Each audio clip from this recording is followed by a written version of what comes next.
மக்கள் தொகை கணக்கெடுப்பில் அரிய மற்றும் கடின சூழல்கள் ஏற்படும்போது கணக்கெடுப்பாளர்கள் மற்றும் அதிகாரிகள் பிரத்யேக நடைமுறைகளை எப்படி கையாளுவதுன்னு பார்க்கலாம். வீடற்றவர்கள், அதாவது ஹோம்லெஸ் பாப்புலேஷன். இதுக்கு சூழல் என்னவா இருக்கும் அப்படின்னா, சொந்த வீடோ அல்லது முகவரியோ இல்லாமல் தெருக்களில், பாலங்களுக்கு அடியில் அல்லது வழிபாட்டு தலங்கள் மண்டபங்களில் வசிப்பவர்களாக இருப்பாங்க. இதுக்கான நடைமுறை என்னன்னு கேட்டோம் அப்படின்னா, கணக்கெடுக்கப்படும் குறிப்பு நாளில், அதாவது ரெஃபரன்ஸ் டேட்டு, குறிப்பாக என்னன்னா எங்களுக்கு ஆகஸ்ட் 1லேருந்து ஆகஸ்ட் 31 வரைக்கும் 2026-27 கணக்கெடுப்பு எடுக்கப்படுகிறதுனால அவங்க எங்கே அந்த டயத்தில் தங்கியிருக்காங்களோ அங்கு சென்று இரவு நேரத்தில் அவங்க அவைலபிளாக இருப்பாங்க. அப்படிங்கிறதால அந்த இரவு நேரங்களில் கணக்கெடுக்கப்படுகிறார்கள். அதேமாதிரி நாடோடிகள் மற்றும் பழங்குடியினர், நொமேடிக் ட்ரைப்ஸ் சொல்லுவாங்க. இதுக்கான சூழல் என்னவா இருக்கும் அப்படின்னா, இப்போ ஒரே இடத்துல நிரந்தரமாக தங்காமல் என்ன பண்ணுவாங்க, வேலை மற்றும் வாழ்க்கை முறைக்காக ஊராக செல்வார்கள். ஒரு ஊரில் இருப்பாங்க, ஒரு நாளைக்கு அடுத்த ஊர் போவாங்க. அவங்களுக்கு எங்கே வேலை அங்கே செல்ல வாய்ப்பு இருக்கிறது.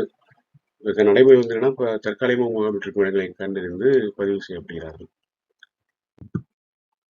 திருநங்கையர் மற்றும் மாற்றுப்பாலினத்தவர், டிரான்ஸ்ஜெண்டர் அப்படிங்கிறது பாலின அடையாளத்தில் ஏற்படும் தனித்துவமான நிலை தான் அதுக்கு காரணம். இதுக்கான நடைமுறை கணக்கெடுப்பு வடிவத்தில் ஆண் பெண் ஆகியவற்றுடன் இதர, அதாவது அதர்ஸ் என்ற பாலின பிரிவும் இருக்கு. அதில் இவர்களின் சமூக மற்றும் பொருளாதார விவரங்கள் தனித்தனியாக பதிவு செய்யப்படும். அடுத்து சிறைவாசிகள் மற்றும் மருத்துவமனையில் உள்ளவர்கள், இன்ஸ்டிடியூஷனல் ஹவுஸ்ஹோல்ட்ஸ். இதற்கான சூழல் வீடுகள் இல்லாமல் சிறைச்சாலைகளோ அல்லது அனாதை இல்லங்கள், விடுதிகள் அல்லது மருத்துவமனையில் நீண்ட காலமாக தங்கியிருப்பவர்களாம் இதற்குள்ள வராங்க.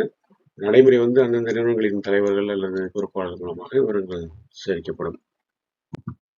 அதே கடல்வழி பயணிகள் மற்றும் பணியாளர்கள், மெரைன் அண்ட் மேரிடைம் சூழல் கப்பலில் பணிபுரிபவர்கள் அல்லது கடலில் நீண்ட தூரம் பயணிப்பவர்கள்லாம் அந்த சூழலுக்குள்ள வருவாங்க.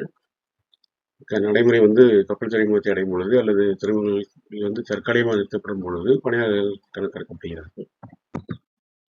அதே மாதிரி வெளிநாடுகளில் வசிக்கும் இந்தியர்கள், என்ஆர்ஐஸ் சொல்லுவாங்க பார்த்தீங்களா, அவங்க இந்தியாவில் அவங்க மற்றும் இந்தியாவில் வெளிநாட்டினர்.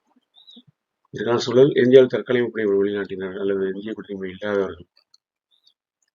இதுக்கு என்ன நடைமுறைன்னு பார்த்தோம்னா, கணக்கெடுப்பு சமயத்தில் இந்தியாவில் உள்ள வெளிநாட்டினர் பதிவு செய்யப்படுவார். ஆனால் இந்தியாவின் நிரந்தர மக்கள் தொகையில் இவங்களை கணக்கெடுத்துக் கொள்ளக்கூடாது.